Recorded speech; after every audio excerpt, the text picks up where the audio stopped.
Bedtime Cuddle Stories. Disney's Dumbo. It was morning at the circus. Hopeful mothers looked up as storks flew overhead. Each stork carried a tiny bundle that held a baby animal. Mrs. Jumbo sighed as she watched the happy mothers cuddling their babies.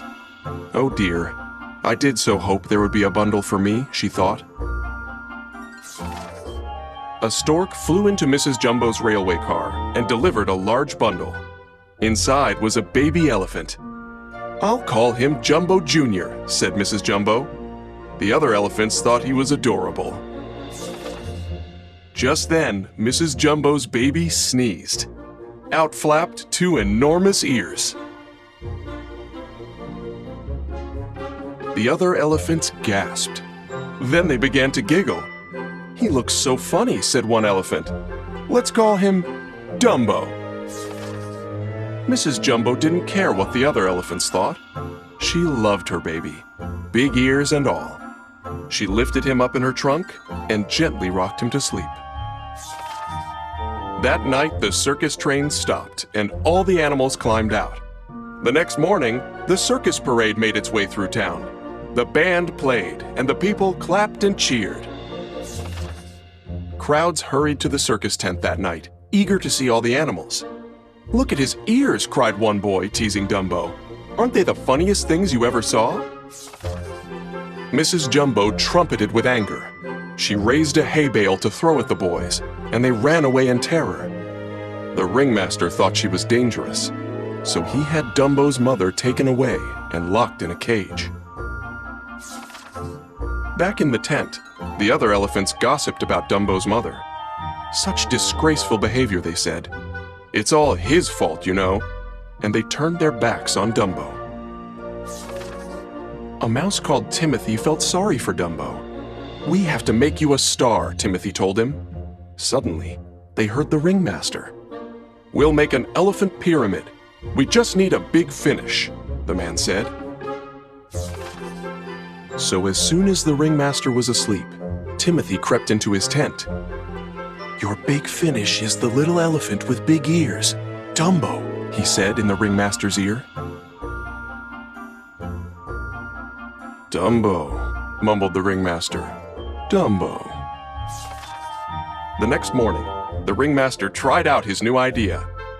But when Dumbo ran to jump on the top elephant, oh no!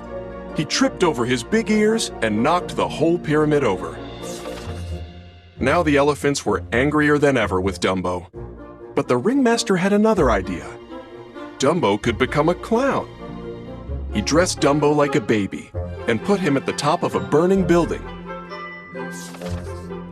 The other clowns pretended to be firefighters. They sprayed Dumbo with water and held a hoop for him to jump into. Poor Dumbo was terrified. Down, down he dropped until he fell through the hoop. Into a tub of sticky goo. The audience cheered and roared with laughter. But Dumbo was not happy at all. To cheer him up, Timothy said, "We'll go see your mother." Dumbo and his mother were overjoyed to see each other. Mrs. Jumbo put her trunk through the bars of her cage and cuddled her son. Sadly, it was soon time for Dumbo to go. He fell asleep. The next thing Dumbo and Timothy knew, it was morning. They opened their eyes and saw a group of crows. Dumbo and Timothy were up in a tree. "How did he get up here?" asked a crow. Dumbo was so surprised, he lost his balance.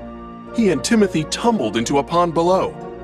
"I wonder how we got in that tree," said Timothy, shaking himself dry. "Maybe you flew," a crow joked. "That's it," cried Timothy. "Dumbo, you flew up there." The little elephant looked surprised. He couldn't really fly, could he? "You just have to believe in yourself, Dumbo," said Timothy. One crow gave Timothy an ordinary feather and said, "This is a magic feather. It will help Dumbo fly." Holding the feather in his trunk, Dumbo stood at the edge of a cliff. Before he could change his mind, the crows pushed Dumbo and off he went. All at once, Dumbo was flapping his big ears, and he was flying. "You did it!" cried Timothy. That night at the circus, Dumbo stood at the top of the burning building with the feather in his trunk. "Take off," said Timothy. But just as Dumbo jumped, he dropped the feather and started to fall. "Flap your ears," cried Timothy. "You can fly! You can!" Dumbo began to flap his ears as fast as he could. Suddenly, he was flying.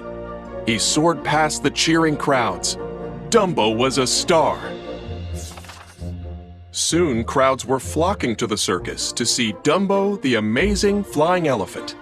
The happy ringmaster freed Dumbo's mother and gave her a special train car just for her and Dumbo, her little star.